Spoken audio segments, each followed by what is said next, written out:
Okay, good to be here, and good to see you. I see some familiar faces, some new ones, and this is my second time speaking at this event this year, and I usually speak quite often at an event like this one, and they always place me prior lunch. I don't know if it's that we pay too little as a sponsor, or if it's me that I'm just an energetic sales guy. But I'll try to bring you as much energy and as much value as possible the upcoming 30 minutes, and then it's lunch break. So, and I'm going to speak about what I think is a very interesting topic, the future of pay transparency communication. Of course, a very big and big topic. I'll do my best to bring as much value as possible the next 25 minutes. But I highly recommend you to come by our booth, and we can have some more in-depth discussions afterwards. My name is Timmy. I'm out of Sweden, and I'm the Chief Commercial Officer at Sysarb. And I've been in this business now for 6 years. Sysarb has been in business for 20 years. So I tried the last week to bring all that learnings together into this slide deck. So I hope you like my presentation. And if you never met Sysarb before, we have a booth outside. I highly recommend you to pay us a visit. We can do some live demos and present to you what we do. Of course, you should also visit Syndio and Trusek and our friends here. But the quick story about Sysarb, we've been around 20 years, coming out of Sweden, and one thing that makes us a little bit unique in this space is that we do the full journey when it comes to pay transparency. So everything from structure your data with integrations, bring a job architecture to life in Sysarb, do the analytics to respond to the question, do we pay people fairly? Then do the reporting, but then most importantly, how do you then communicate this to your organization? So how do you bring this data to life for your managers and employees? So if you think that sounds interesting, come visit us outside. And when I prepared this slide deck, I decided to make a new slide deck for this session. I thought, let's respond to the question, the future of pay transparency, by looking at the challenges, because I think that's a good starting point. And then I will try to wrap everything up, connect the dots at the end with some suggestions or food for thought when it comes to solution.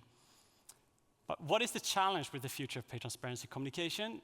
And of course, it's quite a lot, but I have 5 challenges I want to highlight for you, then try to connect it at the end. But one of the first things I thought of was, I think this makes sense, right? But it's a new space for everyone, and it affects everyone. So it's not only us in the room, rewards, HR, but it's also managers, employees, recruiters, candidates, investors, owners, journalists. There's so many different stakeholders here, which of course make this a bit of a challenge. And since I only have 30 minutes, I can highly recommend you to check out, we did a webinar series with 5 webinars, 1 hour each this spring, together with our friends at Rumbled. So you can find those webinars, drill into this topic if you think this is of interest. You find them on our website or at Rumbled. But I think this is quite a nice illustration as well, where we like peel the onion. So you have different stakeholders here, right? So from the strategic, tactical, operational, and then informal leaders, and where everybody responds to different questions in this topic. So if you think this sounds of interest, you can check out this webinars. You can find 5 hours of very good materials. But, really C-suite that speaks about the why behind pay transparency at your company. Then you have the tactical leaders, like senior leaders, talking about how is pay transparency implemented at your company. You then have the line managers, the operational leaders, talking about what when it comes to pay transparency. But then what I think here is the takeaway is the last one. So when you look at the informal leaders and how they respond to the feeling, or how they respond to the feeling of pay transparency, right? Because you have a lot of employees that have been around for quite some time. How do they actually feel about this? That's my pitch. You should check this out. This is good stuff. Coming back to the challenges. So the first challenge affects everyone, right? And it's new for everyone. The second challenge I want to highlight is some Mercer study. And this is based on some US population, but I think the statistics is same for Europe. So 60% of organizations report that their leaders are not adequately trained to communicate about pay effectively, and I guess we know this, at least the gut feeling of it. It's a little bit more than half. And if we bring that to Europe, let's say this is the same statistics in Europe, I didn't really find a good number here, or there's not really a good source to say exactly how many leaders or managers we do have in Europe, so there's some estimates. But if we have 20 million leaders or managers in Europe, that means that we roughly do have 12 million untrained managers and 7 months to deadline. Big challenge. Okay, so let's remember those two. The third one, and this is the one I really like, this is from a quote from Sarah Maximilian from Rumble. But pay transparency is not a mathematical challenge. It's a matter of deeper understanding and trust in the pay practices and processes. And I really like this because as a vendor in the pay equity space, I meet daily, more or less, companies talking about math, P values, R values, whatever, you know. That is good, but that doesn't really support Johnny and Sarah's gut feeling about pay, right? So if I'm feeling not paid correctly, math will not really, I believe, solve my gut feeling, right? So it's a lot about deeper understanding and trust in the pay practices and process. Okay, let's remember those. That's the third one. Of course, we do have compliance, and I guess all of you know this by heart with the directive. But you have 3 of the articles that highly affects this one. So Article 5, 6, 7. So the candidate experience. Then you have Article 6, workers' right to information about pay levels, pay progression, stuff like that. And then right to information on Article 7. And then on top of that, burden of proof is shifting to the employer. Big challenge. Okay, you following along? Last challenge. Or there's a lot of challenges here, but the last one on my slide deck. Of course, HR was busy before, and they're even more busy now. So who should really handle all the requests for data and stuff like that? So I have my cheat sheet, my notes. Just to summarize the challenges so far. So pay transparency communication affects everyone. Managers are not really there, I guess, for a lot of companies. It's not a mathematical challenge. Compliance and HR is very busy. So what do you do about this? And I was in Spain last week, and I tried to figure out some new slide, and made this one. So give me feedback if you think this resonates. If you have the 5 challenges in mind, and then you think about the traditional way, like on a generic level, to think about rewards frameworks, usually it could be something like this. So comp ban, it's the framework. Then HRBPs and HR leaders communicate and explain the framework. Leaders work within the framework, and then employees need to understand the framework.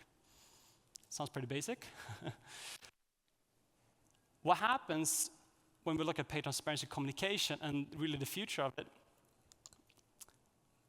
That I thought about, maybe it's the other way around, right? So maybe now with burden of proof shifting and all of those different challenges coming, employees are really at the top now. Because when they request data, and I might be biased here, but when employees request data, leaders, I believe, need to communicate the data. Because it will be difficult for Johnny or Sarah as an employee to really understand all the elements. So somebody needs to explain it and present it. And in some cases, that will be difficult for employees to understand, leaders to present. So then you need to have the HRBPs to support. And then, of course, you have comp ban that needs to own the structure of the data and those elements. So let's connect the dots here a little bit. Hope you follow. And one more thing here. Actually, you might agree with this, but I think this might be the first time ever that we are really stress testing the rewards frameworks, right? And especially with the burden of proof and all those different things. And when the employee asks for the data, it really needs, all the processes need to be connected all down and then back, right? So how should the solution then look like? I'm biased, sure, since I represent the Sysarb, but I think this resonates with a lot of you. And this might not be tomorrow, but maybe a year ahead or 2 or 5 years ahead. This should be something aiming for, I believe. and we heard Philly from Grader earlier talking about similar stuff here. But like the future of pay transparency should be automated with integrations and such. It should be self-service, so leaders, employees should be able to access a lot of data by themselves, and efficiently driven by tech, not Excel. So let's connect the dots. So pay transparency is set up for the future. This might be a big promise, but this is how we at Sysarb view it, and I think this could be, even if you want to buy a tool or if you're going to build it, this could be good aspects to have in mind. It might be a little bit blurry, so it might be difficult to see, but CONECT needs to have a platform where you can access your job architecture, bring all your data to life with integrations, everything from benefits, all the different elements, pay ranges, job descriptions, whatever you have, right? The complete data set. Then, local HR, and this might be a bit blurry, but local HR, they know the employees, right? And they need to provide insights into, his name is Jenny here, on the plotted diagram. Like, why is Jenny paid X amount? Why is she below the statistics, her predicted pay? What's the reasoning? Why does the data doesn't make sense for her, for example? Because if she asks for the data, how would that process look like? So by CONECT owning the framework, the structure, HRBP working within it, responding to it in a tool, and that's usually how pay equity tools are set up, or if companies building something internally. But then you have the leaders and the employees. I, as a manager, will get a lot of questions, and your managers as well, about this topic, about the data. So I, as a manager, I need to know my team, of course, and what are their grades, job descriptions, pay ranges, how does the data look in my company? Maybe quartiles, pay gaps, unadjusted, adjusted. There's so many different layers here. Because all the questions that will come from the organization can't only go to HR. At least in the future, a couple of years ahead, leaders need to understand this and be able to communicate this, because they're going to get a lot of questions from candidates, employees, etc. But then we're missing the last piece, which is the employees. So Article 7, right to information. And I think this is where a lot of companies I meet is having challenges. Like, how do you bring this to life, to the employee? So if I have John here, like, when John asked the question, how am I paid to my peers? What does it take for me to get promoted? All the different questions, right? How will you present that? If you have a setup, a method, a system, where you have the structure for CONECT, that then you bring access to the HRBPs to respond, bring comments and insights and answers that the leaders as well can access, but for different data points, then you have everything to also bring on board the employees. Maybe the employee, John, is not ready to access this information 7th of June, but maybe in 1 year ahead or 2 years ahead. This should at least, I think, be the aim. One day we need to bring access to the employees so they can see their data, get access to it by themselves. Big topic, right? Future pay transparency, communication. But if you want to see a live demo of this, we can present it at the booth. And if you disagree, please reach out. But this is how we view the world, like where we're going for. And all the clients we're serving, all the clients we're meeting, nobody's, of course, really here yet. But I think this is a direction, this is an aha moment for so many companies. Because so many companies have been with the top, CONECT maybe, and HRBP, doing some math, some calculations, Excel work. But like the full journey, how do you connect all the dots? So, what time is it? I guess it's time for lunch. Yes, I think I will leave it like that. Thank you very much.